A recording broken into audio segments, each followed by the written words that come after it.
Hello everybody, welcome back to my true crime tales. This week marks the anniversary of a crime committed by one of the most famous killers. Like, after Jack the Ripper, I would say that this guy is the most famous serial killer ever. I was umming and ahhing about whether or not to do it, but it turns out there's stuff that even I don't know, and I am a true crime freak. So today, I want to talk to you about Ted Bundy because this week marks 37 years since his fourth murder.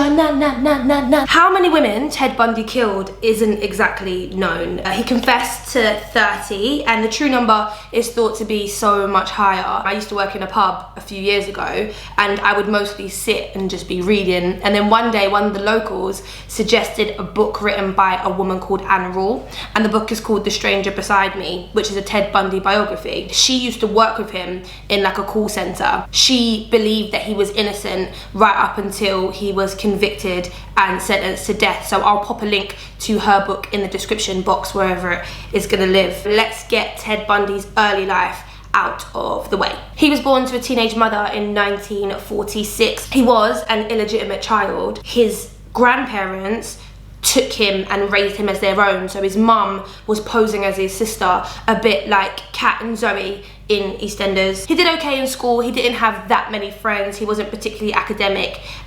He was in the Scouts for a little bit. If you listen to Ted Bundy, like any of the interviews and stuff with him, when he talks about his childhood, he inflates quite a lot of stuff. He kind of acts like he was the all singing, all dancing jock, captain of the football team and class president, but he was a pretty average student. He went to college and he fell in love with his first girlfriend. She was posh, she was very well to do, upper middle class, and he never felt good enough for her. It's no coincidence that most of his victims, if not all of them, resembled his first love. They were young, attractive, and a lot of them had long brown hair parted down the middle, like Diane Edwards, that was her name. He graduated from college and he applied to a bunch of law schools when he was in his early 20s, but he didn't do well on his LSAT, and he ended up going to a uni that wasn't like a top tier school. He ended up going to night school and he was very pissed about that. So all of that brings us to January 1974, which is the first documented attack by Ted Bundy. His reign of terror over the East Coast would last 4 years before he was caught. Bundy broke into the apartment of Karen Sparks, who was a student at the University of Washington, while she slept. He beat her savagely and he sexually assaulted her,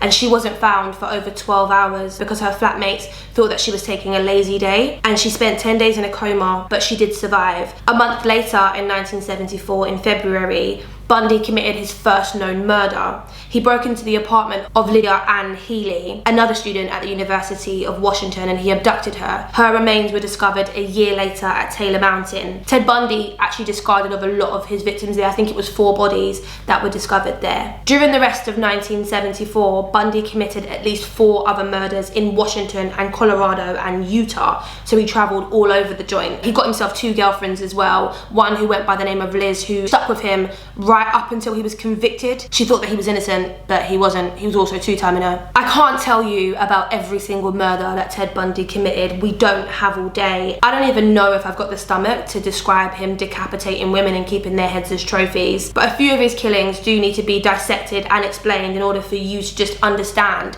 if you're not familiar with the crimes of Ted Bundy, the kind of monstrous activities that we're dealing with, and also why he is so prolific and so well known. It's the fact that he took a lot of the women without a trace, without any evidence, without them ever being seen again, that is so scary. One of his victims went missing in a half a block radius, which, if you're not from the US like me, I think that's about 150 to 100 yards. She left one house, she was going to another. In the short walk, she was gone. Susan Rancourt put her washing into a machine in her dorm at uni, and then she headed to a meeting. She was never seen again.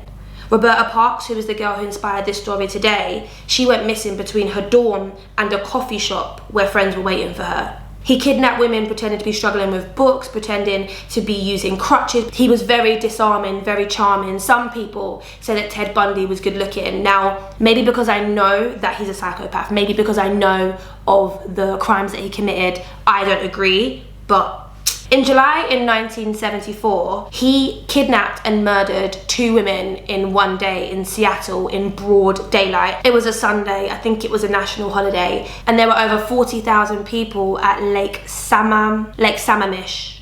I don't know how to say it, in Seattle. Anyway, he put a sling around his neck and he approached Janice Ott, telling her that he was having trouble getting his model boat into his car. Her remains were found a few months later. Denise Marie Nosland was at the same lake, and she simply left her friends for a few minutes and went to the toilet, saying that she'd be right back. And her remains were found a few months later as well. I can't tell you the amount of times I've been to Hyde Park with my mates and been like, oh, I'll be back in a second, just pop into the loo. Even though Ted Bundy would continue killing all the way through till 1978, he made a grave mistake towards the end of 1974 in November.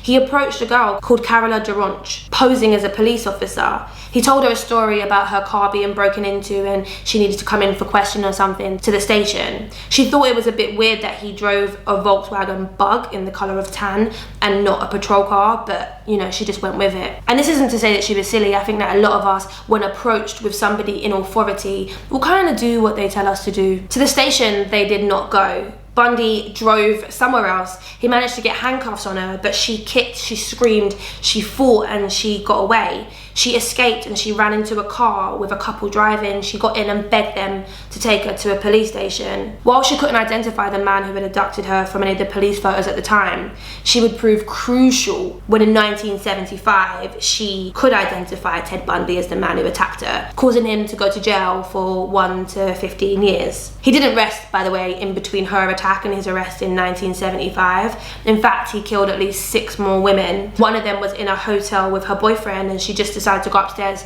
to her room, but somewhere between the hotel lounge and the bedroom, Bundy struck. It's petrifying. If you've taken the extra effort and you've seen the film Extremely Wicked, Shockingly Evil and Vile, the Zac Efron movie, then you will know what happens next is almost too bizarre to be true. Ted Bundy escaped from jail, not once, but twice. The first time, in June of 1977, Bundy was transferred to a courthouse for a hearing. You see, his crimes were starting to catch up with him and he was serving as his own attorney. He asked for a recess in the trial to look at the law library. From there, he jumped out of the window of the first floor, broke his ankle on the way down, but that didn't stop him from getting away. He hid out in the woods for 6 days before he was caught. The second time, the authorities wouldn't be so swift in catching him. During the Christmas season of that year, he somehow managed to cut a hole in the ceiling of his cell, changed into civilian clothes and walked out of the front door of the prison. It was the 70s, so that's the kind of leeway I'm gonna give them for this madness. But he stole a car, he hitchhiked, he got on a plane, and he walked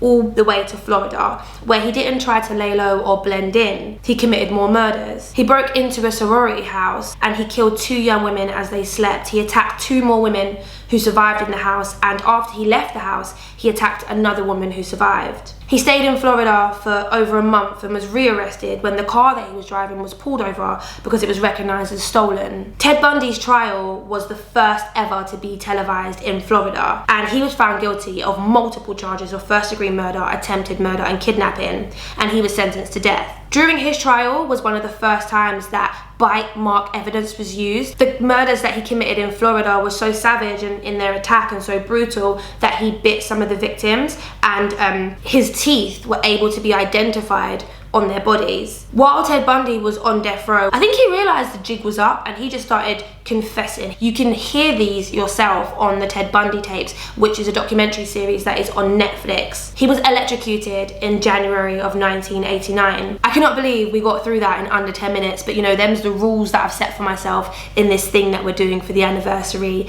That was the very condensed story of Ted Bundy, one of the most famous serial killers to ever stalk this earth, and who committed some of his crimes this week, 37 years ago. Description bar for all the juice, and thank you for watching.